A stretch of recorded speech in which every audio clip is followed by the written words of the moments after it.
Pemirsa, rencana revisi Undang-Undang KPK menuai kontroversi. Ada pihak yang menyebut bahwa revisi Undang-Undang KPK ini dilakukan karena ada pihak yang gerah dengan upaya pemberantasan korupsi yang dilakukan oleh KPK selama ini. Apa sebetulnya menjadi objektif dari revisi Undang-Undang KPK? Dan betulkah revisi Undang-Undang KPK bertujuan untuk melemahkan KPK? Itulah yang nanti akan kami bahas bersama dengan 3 narasumber di sini. Tapi sebelum itu kita ikuti dulu informasi berikut ini. Apapun bentuk revisi terhadap Undang-Undang KPK, asalkan tidak bermaksud melemahkan KPK, diamini oleh PLT Pimpinan Komisi Pemberantasan Korupsi, Taufikur Rahman Ruki. Persetujuan dari pimpinan KPK itu muncul dalam rapat bersama Komisi 3 DPR dengan pimpinan KPK Kamis siang. Ruki beralasan tidak ada perbedaan pendapat antara pimpinan KPK soal rencana revisi Undang-Undang KPK. Sedangkan terkait dimasukkannya aturan SP3 di dalam revisi Undang-Undang KPK, Ruki berdalih hal itu sah-sah saja agar tidak bertentangan dengan undang-undang sebelumnya. Ruki juga beranggapan pentingnya komisi pengawas di KPK untuk mengontrol kekuasaan dan kewenangan yang dimiliki oleh para pimpinan KPK. Undang-undang mengatakan, KUHP mengatakan, tersangka gugur hak untuk menuntut hukuman, gugur untuk melakukan penyidikan apabila tersangkanya meninggal.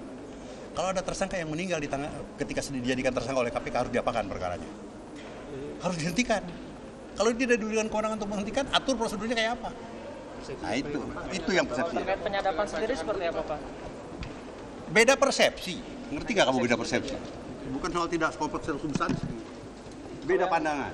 Jaga dan meluruskan langkah-langkah pimpinan KPK yang tidak benar. Jangan pimpinan KPK seolah-olah menjadi kekuatan yang tidak bisa dikontrol. Ya, perlu. Jangan sampai terjadi pimpinan KPK melakukan abuse of power. Jangan sampai terjadi pimpinan KPK menggunakan kewenangan yang dimilikinya, jabatan yang dimilikinya untuk kepentingan-kepentingan lain yang tidak hukum. Oleh karena itu komite pengawas harus ada. Wakil Presiden Yusuf Kala menilai revisi Undang-Undang KPK itu bukan untuk mengamputasi kewenangan KPK. Selain itu, JK beranggapan tidak boleh ada kewenangan mutlak karena harus ada batasan-batasannya. Saya yakin bahwa perbaikan itu namanya perbaikan untuk kebaikan, bukan untuk mengurangi peranan KPK, tapi untuk memperbaikinya. Pak, kalau ada asumsi itu mempreteli kewenangan KPK, ada ketakutan semacam itu, bagaimana Pak? Iya, sesuatu kewenangan memang harus ada batas-batasnya. Tidak bisa ada kekuatan mutlak. Sementara itu, pemerintah dan DPR saling bantah terkait pihak yang mengusulkan revisi tersebut. Menteri Sekretaris Negara Pratikno memastikan Presiden Joko Widodo sama sekali tidak ada niatan memerintahkan untuk merevisi Undang-Undang KPK. Sedangkan Wakil Ketua Badan Legislasi DPR Saan Mustafa menegaskan masuknya revisi Undang-Undang KPK justru atas permintaan pemerintah melalui Menkumham. RUU tentang perubahan atas Undang-Undang Nomor 30 Tahun 2002 tentang KPK itu perlu didorong untuk dimajukan sebagai prioritas 2015 kan gitu kan. Nah, ini yang usulan dari pemerintah. Nah, karena di DPR nggak ada yang mengusulkan untuk dimasukkan ke 2015. Dari Komisi 3 pun tidak memasukkan. Jadi saya ingin tegaskan, Presiden menyatakan tidak ada niatan Presiden untuk melakukan revisi Undang-Undang KPK. That's all. Itu. Statement DPR itu gimana, Pak? Nah, itu kita belum bahas. Jadi saya belum sempat melapor ke beliau mengenai hal ini. Ya. Tapi sebenarnya koordinasi nggak Pak Kemenkumham dengan Presiden? Saya tanya dulu Pak Presiden. Revisi Undang-Undang KPK disebut-sebut sudah masuk dalam prolegnas prioritas tahun 2015. Namun revisi tersebut hingga kini masih menjadi polemik.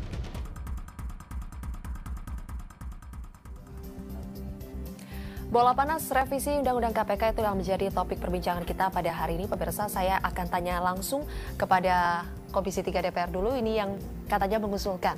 Saya ingin tanya dulu nih Pak Masinton, sebetulnya yang mengusulkan pemerintah atau DPR? Jadi seingat saya itu yang mengusul ini usul revisi Undang-Undang KPK ini usul inisiatif dari DPR. Nah, itu seingat saya pula itu adalah dari fraksi Gerindra, usul inisiatifnya. Nah, tapi sampai saat ini sebagai sebuah usulan dari DPR itu memang dimasukkan dalam prolegnas 2015-2019. Ya. dia sifatnya long time gitu kan. Nah, sampai sekarang memang belum ada draftnya yang dibuat oleh pengusul gitu ya. Jadi belum pernah ada pembahasan gitu. Oke, belum ada draftnya, tetapi poin-poin yang akan direvisi tampaknya sudah jelas ya. Tadi kita berbicara sepertinya ada 6 poin, yaitu terkait dengan apa saja? Nah, ini kan kemarin poin-poin itu muncul dari pemerintah ketika datang ke DPR, tepatnya di Badan Legislasi. Nah, menyampaikan ada beberapa poin itu dari mengatur tentang penyadapan, SP3, kemudian Dewan Pengawas mengatur tentang pimpinan gitu ya, terus kemudian mengatur tentang penyidik dan penuntut gitu ya pada KPK dan mengatur tentang kolektif kolegial. Jadi maksudnya poin-poin itu diusulkan oleh pemerintah atau memang dari DPR juga? Nah, dari DPR kita belum tahu draftnya gitu. Jadi itu lontaran dari pemerintah. Lontaran gitu ya. Dari pemerintah? Iya. Mengusulkan 6 poin tadi? Mengusulkan 6 poin tadi. Nah, apakah itu sudah dalam bentuk draft? Kita juga belum tahu. Gitu. Jadi kalau kita apakah ini sekedar wacana saja gitu ya. Tapi memang usulan tadi itu terus kemudian menjadi ramai pembicaraan kan gitu. Dan katanya dipercepat kan Pak, dari prolegnas tahun ini bahkan. Ya, usulannya pemerintah seperti itu. Nah, apakah nanti itu dipercepat dalam tahun ini ya, prolegnas 2015 ini, itu juga belum bisa diputuskan karena memang harus juga menunggu persetujuan di DPR seluruh fraksi tadi. Apa sih objektif dari revisi Undang-Undang KPK ini? Nah, melihat ininya sebenarnya adalah kalau kita melihat KPK belakangan ini ya, dan juga revisi itu kan untuk memenuhi jawaban tantangan KPK ke depan gitu ya. Nah, kalau kita lihat umpama sisi lemah dari KPK yang 3 kali kalah pra peradilan, ya terus kemudian juga ini tentu menjadi bahan evaluasi tadi, ya terus kemudian juga harapan kita memang pembahasan revisi Undang-Undang KPK ini, ya setidaknya dia harus diikuti dengan revisi Undang-Undang KUHP dan KUHAP, ya karena pokoknya di sini baru kemudian revisi Undang-Undang KPK, revisi Undang-Undang Kepolisian, dan revisi Undang-Undang Kejaksaan. Mas Emerson, Anda mengatakan bahwa saya baca ini di artikel-artikel Anda mengatakan bahwa upaya revisi Undang-Undang KPK ini adalah titipan dari pihak-pihak yang gerah terhadap upaya pemberantasan korupsi KPK. Maksud Anda itu titipan dari pihak-pihak yang mana? Jadi gini, kalau kita lihat dari isu-isu krusial, pasal-pasal yang kemungkinan akan dibahas adalah pasal-pasal pamungkas gitu, yang dimiliki oleh KPK. Penyadapan, proses penuntutan, nggak boleh SP3, itu kan satu trademark KPK yang itu membedakan dengan yang lain. Nah, mereka-mereka yang sebenarnya saat ini menjadi korban KPK itu kan juga ternyata elit-elit partai politik.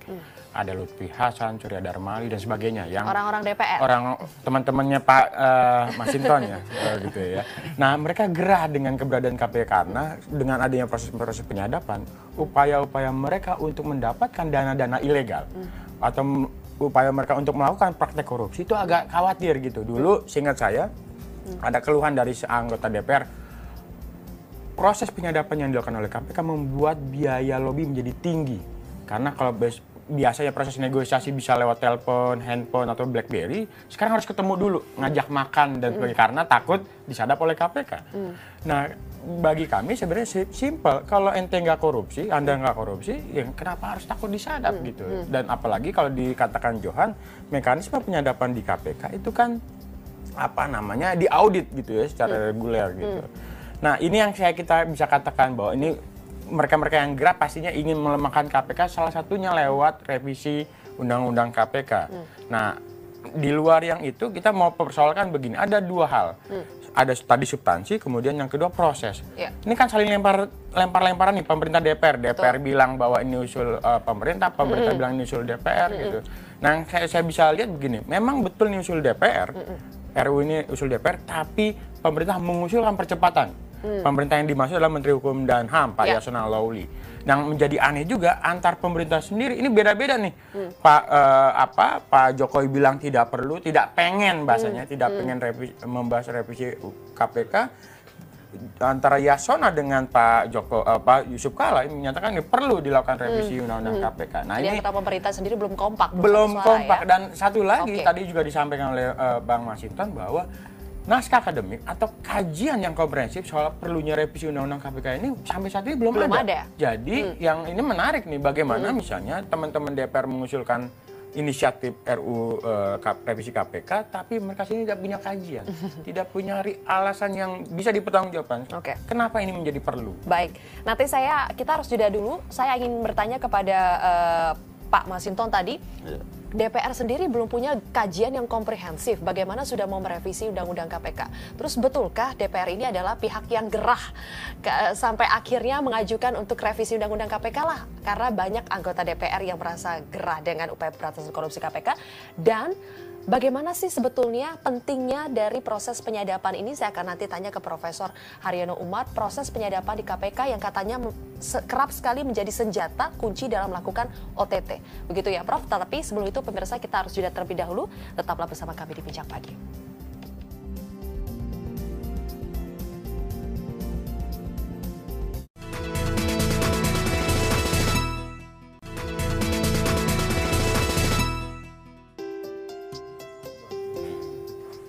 Kembali bersama kami di Bincang Pagi, saya mau tanya ke Prof. Haryono. Prof. Haryono, rencana revisi di pasal penyadapan adalah penyadapan nantinya harus meminta izin kepada pengadilan terlebih dahulu dan baru bisa dilakukan di ranah pro justisia atau penyidikan. Menurut Anda ini seperti apa? Ya, jadi yang namanya penyadapan itu kan sangat penting sekali karena yang namanya korupsi itu sangat tersembunyi.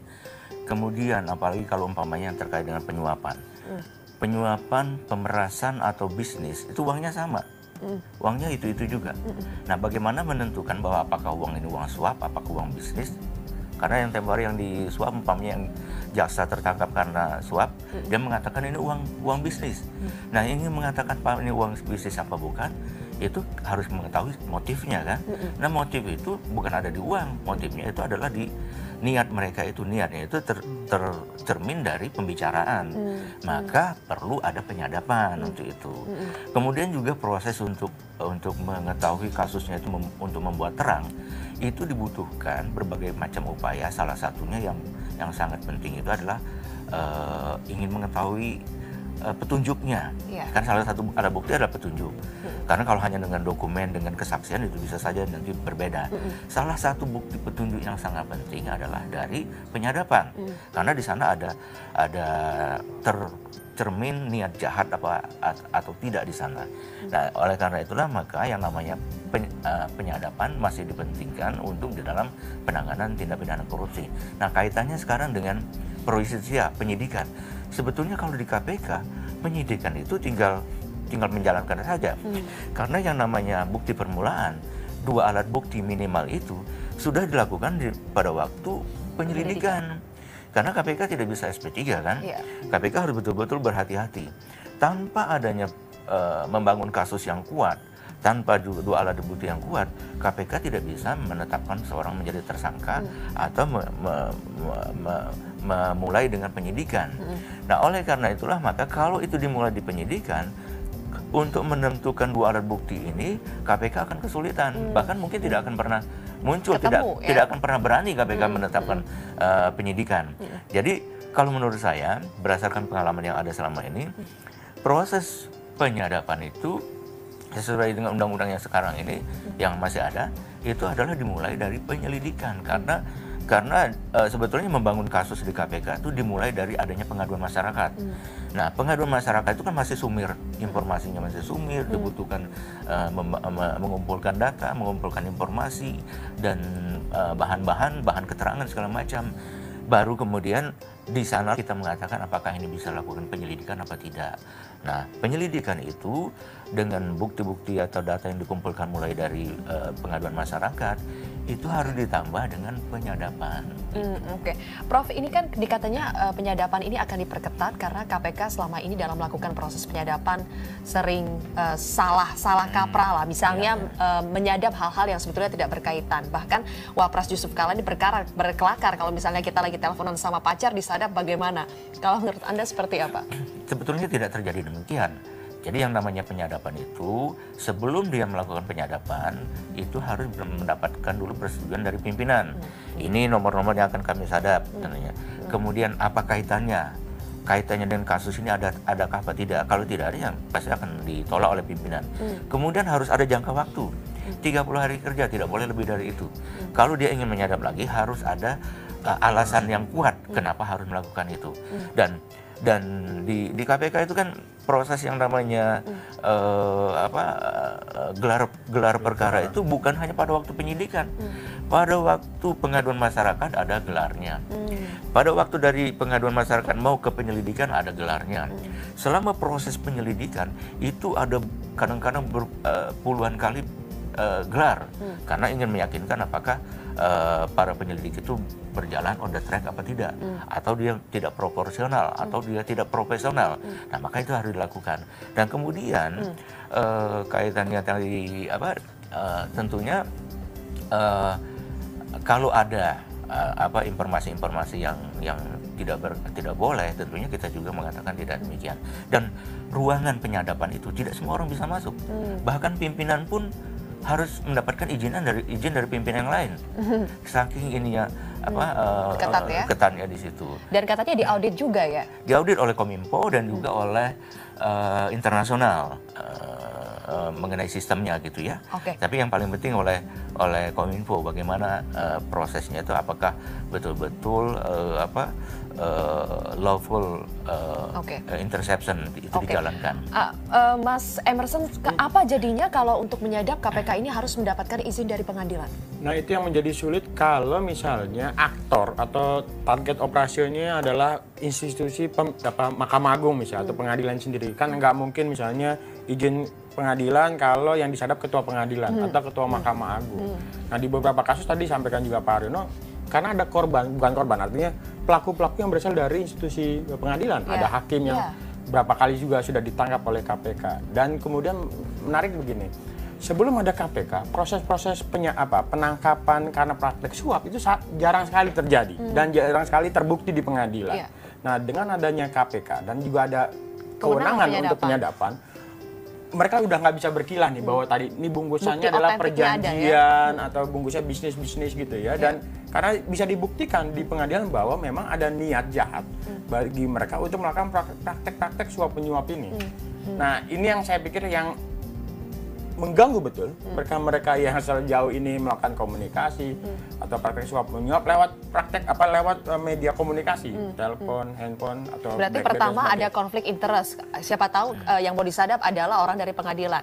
Dari secara teknis misalnya harus disadap hari Sabtu, hari Minggu. Betul. Nah, itu juga menarik ya. Kalau misalnya proses nyadap itu harus lewat pengadilan dan kita tahu bahwa pengadilan itu tutup hari Sabtu dan Minggu. Jumat pun sebenarnya relatif setengah hari. Nah, ini menjadi agak sulit. Nah, kalau proses penyadapan izin dan kemudian tertunda gitu karena menunggu hari Senin, nah target pastinya akan lepas begitu dan kemudian akan jadi guyonan kalau mau menyuap ya hari Sabtu dan Minggu aja karena itu nggak akan mungkin tersadap oleh KPK karena belum dapat izin dari pengadilan. Seringkali juga OTT itu dilakukan di hari-hari libur, malam, bahkan kadang juga hari libur nasional. Jadi ya semuanya libur, gimana KPK mau bisa bekerja? Gitu. Oke, baik. Pak Masinton, mendengar semua tadi betapa pentingnya proses penyadapan itu. Apa saja kendala-kendala apabila dalam penyadapan harus melalui izin pengadilan? Menurut Anda seperti apa? Masih perlu ini direvisi? Tapi jawabnya nanti Pak ya, kita harus jeda terlebih dahulu pemirsa. Kami akan kembali usai jeda.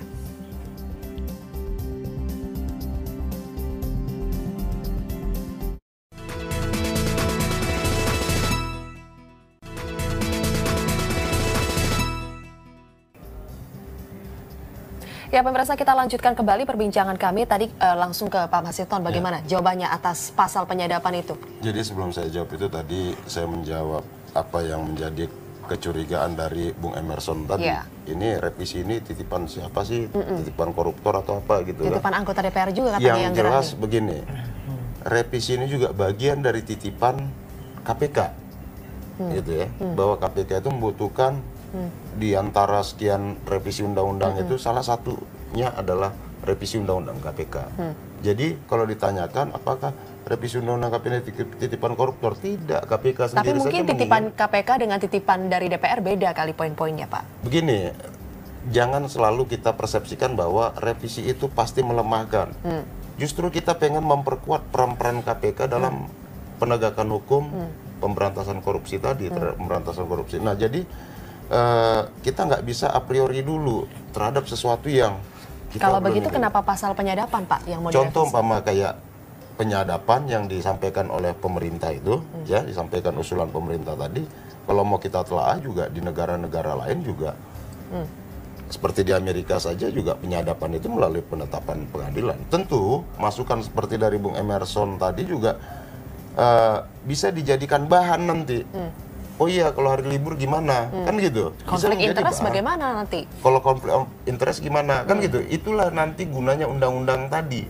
Nah, penyadapan itu juga ya tidak boleh dia melanggar hak asasi manusia orang, ya nggak boleh melanggar privasi orang. Kita butuh due process of law tadi.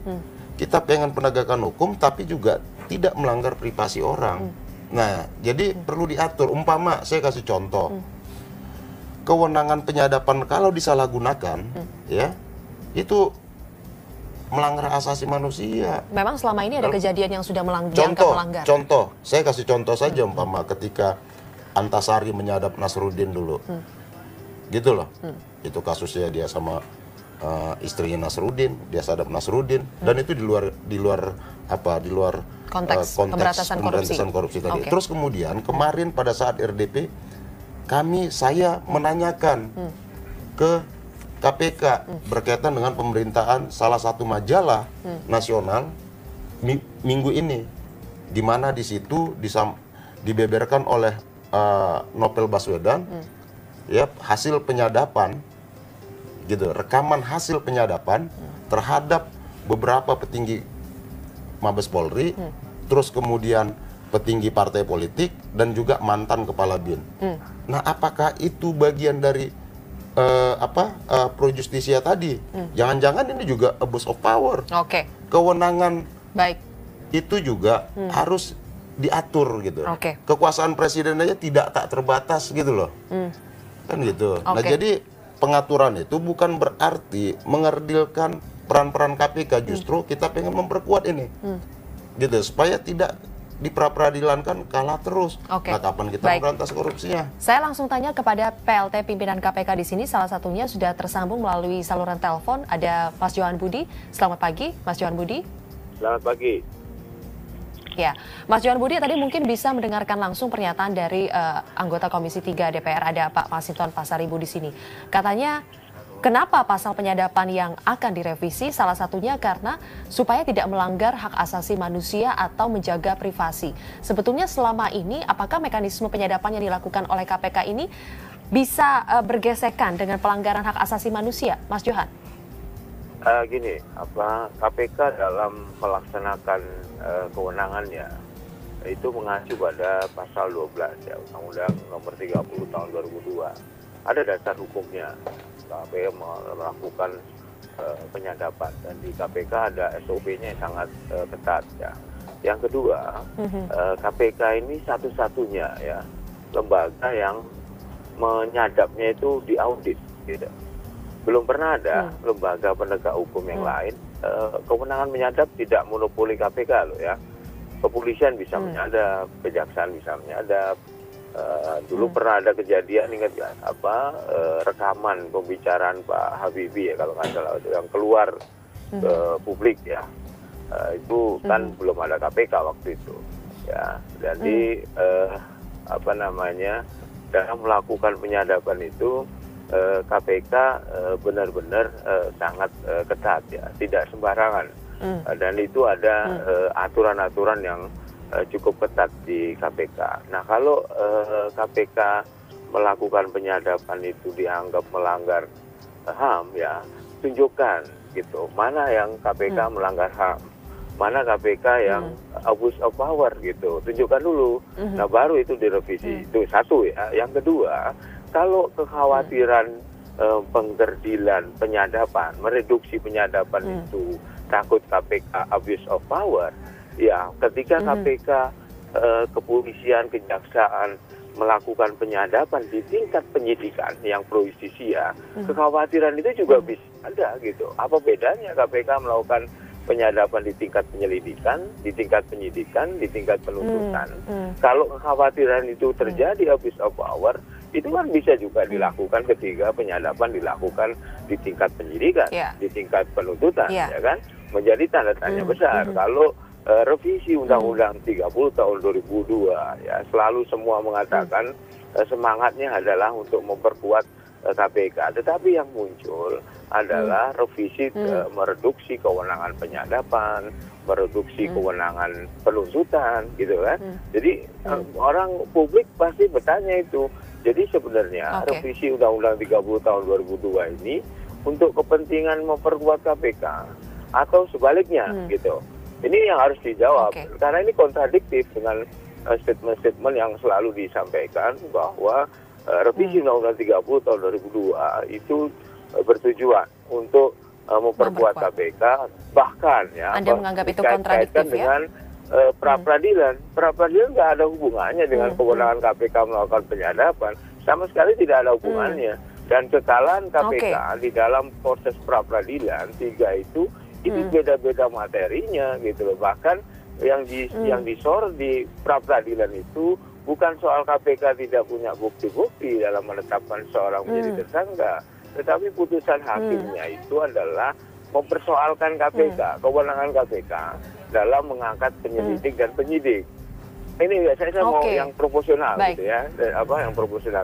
Sebentar, saya satu lagi yang ingin saya jelaskan bahwa kenapa KPK kemarin ngomong soal revisi Undang-Undang 30 tahun 2002 itu adalah menjawab pertanyaan dari Komisi 3 yang disampaikan kepada KPK melalui sebelum acara RDP itu.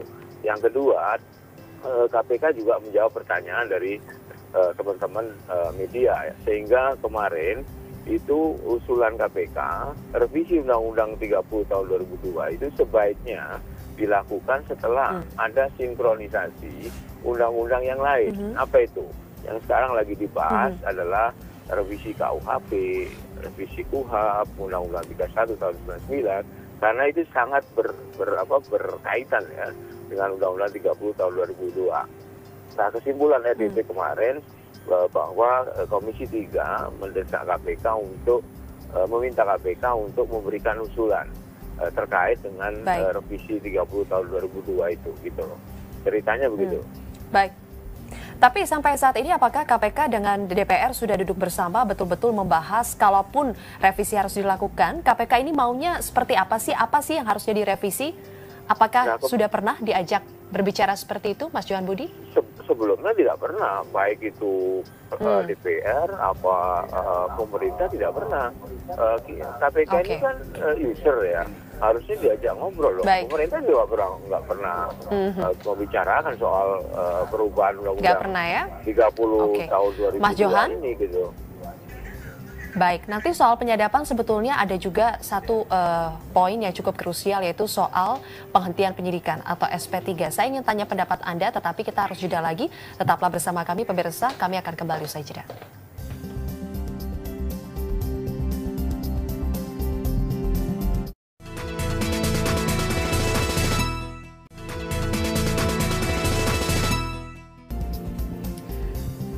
Ya, pemirsa, bergabung lagi bersama kami di Bincang Pagi. Saya ingin kembali lagi ke Mas Johan Budi. Mas Johan Budi, selain soal penyadapan, ini salah satu revisi yang direncanakan adalah soal proses penghentian penyidikan atau SP3. Bahkan katanya usul agar KPK memiliki wewenang SP3 itu diusulkan sendiri oleh PLT Ketua KPK atasan Anda. Tanggapan Anda seperti apa? Saya ingin meluruskan soal SP3. Memang Pak Ruki mengeluarkan statement tentang KPK sebaiknya diberi kewenangan SP3. Saya kira ini pendapat pribadi, karena sama sekali kami belum pernah membicarakan soal itu. Saya pribadi ada filosofinya kenapa KPK tidak diberi kewenangan SP3 ya di dalam undang-undang. Kalau dalam sejarah pembentukan Undang-Undang 30 tahun 2002, kenapa itu?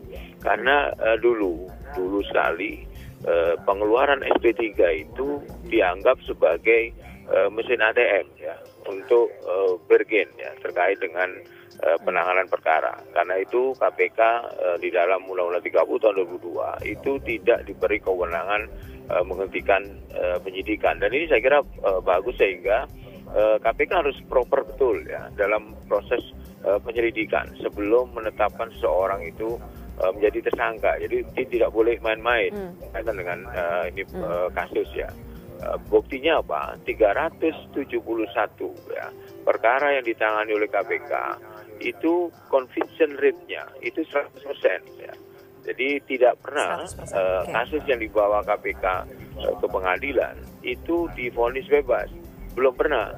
Kenapa begitu? Karena KPK di dalam proses penanganan perkara di tingkat penyelidikan itu sangat proper gitu ya, sehingga bukti-buktinya kuat ya. Baru belakangan ini ada pra-peradilan ya. Dan ini pra-peradilan itu jangan disamakan dengan pengadilan pokok perkara gitu. Ini berbeda gitu.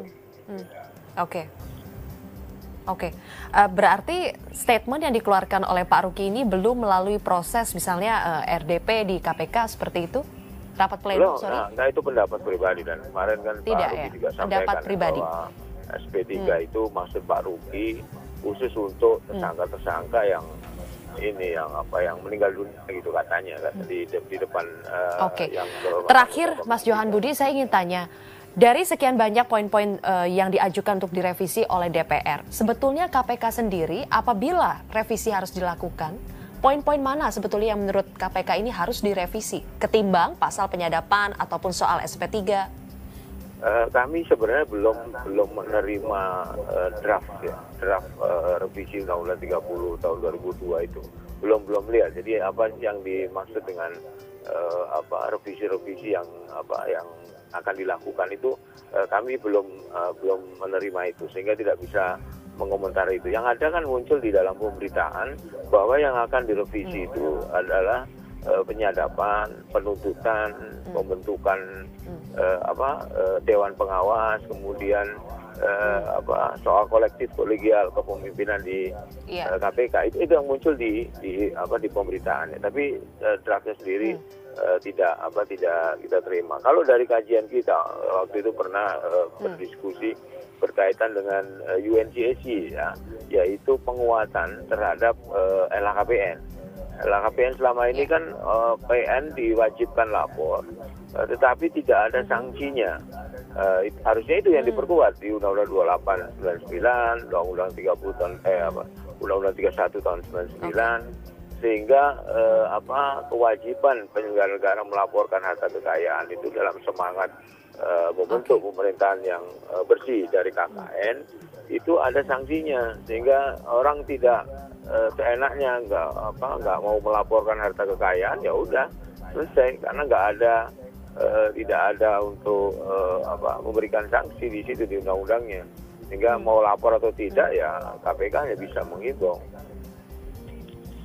Baik, terima kasih banyak Mas Johan Budi. Nanti mudah-mudahan KPK ini bisa segera bertemu dengan Komisi 3 DPR untuk membicarakan poin-poin yang harusnya direvisi. Nanti kita tunggu bagaimana perkembangannya. Terima kasih sudah bergabung bersama kami di sini. Dan terakhir, kepada seluruh narasumber, satu pertanyaan yang sama. Revisi Undang-Undang KPK tidak boleh sampai melemahkan KPK. Tetapi kalau kita lihat poin-poin yang hendak direvisi saat ini, seperti Johan Budi tadi katakan juga, itu sepertinya kontradiktif, bukannya akan menguatkan tapi akan melemahkan. Bagaimana seharusnya DPR, pemerintah bersikap atas hal ini? Dari Mas Emerson dulu. Ya, pemerintahan Jokowi belum setahun genap gitu, dan yang kita lihat fenomenanya adalah Jokowi tidak memberikan dukungan maksimal terhadap penguatan KPK. Revisi Undang-Undang KPK menurut kami itu bagian dari pelemahan KPK gitu ya. Nah, salah satu cara yang bisa dilakukan oleh Jokowi adalah Jokowi menarik dukungan atau menarik revisi Undang-Undang KPK dari Prolegnas 2015-2019. Kemudian yang kedua, saya pikir ini kan Pak Yasona Lawli sudah berapa kali blunder soal remisi, pembebasan bersyarat buat koruptor, dan kemudian dukungan terhadap revisi Undang-Undang KPK sudah selayaknya diganti gitu. Bang Masinton mungkin paling tepat sebenarnya jadi Menteri Hukum dan HAM ketimbang Pak Yasona. Dan kemudian yang kedua, kita juga kritik Pak Ruki gitu. Kenapa dia mendukung langkah revisi Undang-Undang KPK ini? Saya sih lebih senang Pak Ruki mengundurkan diri dari Ketua PLT KPK karena apa yang dilakukan itu tidak memberikan dukungan terhadap penguatan terhadap KPK. Bahkan Dan DPR sendiri, betul, dan DPR sebaiknya juga menarik itu. Siapkan dulu naskah akademiknya, kajian yang komprehensif, baru bicara soal revisi Undang-Undang KPK. Oke, Pak Masinton? Ya, jadi revisi ini diarahkan untuk menjawab tantangan pemberantasan korupsi dalam sisi penegakan hukum ini ke depannya. Kalau kita lihat bercermin dari beberapa sisi-sisi kelemahan dari undang-undang ini yang dimanfaatkan gitu ya, dimanfaatkan agar kasus korupsi ini tidak ditangani secara optimal oleh KPK. Nah, celah-celah ini yang juga harusnya kita sempurnakan. Jadi revisi ini bukan serta-merta untuk melemahkan. Itu tadi yang cara pandang yang a priori tadi, duluan a priori kan. Nah, padahal sebenarnya adalah bagaimana revisi ini meningkatkan peran dan kinerja KPK dalam hal pemberantasan korupsi tadi, dan juga bagaimana peran KPK bisa membangun sinergitas dengan lembaga-lembaga penegak hukum lainnya dalam hal pemberantasan korupsi. Karena penegakan hukum dalam hal pemberantasan korupsi ini tidak bisa dikerjakan secara monopoli oleh KPK saja. Ada kejaksaan, ada kepolisian, dan juga ada pengadilan. Nah, jadi revisi ini bukan untuk melemahkan. Itu. Jadi, kita tunggu nanti hasilnya bagaimana. Ke Prof. Haryono, silakan. Iya, jadi saya setuju tadi dalam rangka untuk perlu ada naskah akademik, karena juga ada pasal-pasal yang sebetulnya tidak relevan. Pasal 60, 61 mengenai hakim ad hoc itu nggak relevan di situ. Kemudian juga dalam rangka agar semua organisasi itu kan harus ada governance sistemnya. Saya lihat pasal 22, 23, 24 itu ya, 21 itu terkait dengan penasihat.